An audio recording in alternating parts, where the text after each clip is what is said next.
Now, I'm in Germany. Now, I'm in the Netherlands. Now, in Belgium. Easy. No passport queues, no border checks, freedom of movement.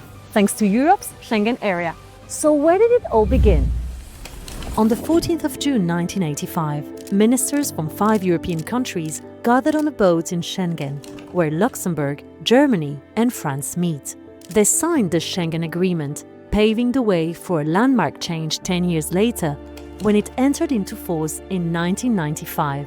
Open internal borders between participating countries and stronger external ones. More countries soon joined. Today's Schengen area has 29 members. All the EU countries except Ireland and Cyprus, plus 4 others: Iceland, Liechtenstein, Norway and Switzerland. Schengen allows citizens to travel check-free between its member countries. Every day, around 3.5 million people do just that for business and leisure. Almost 1.7 million people live in one Schengen country while working in another.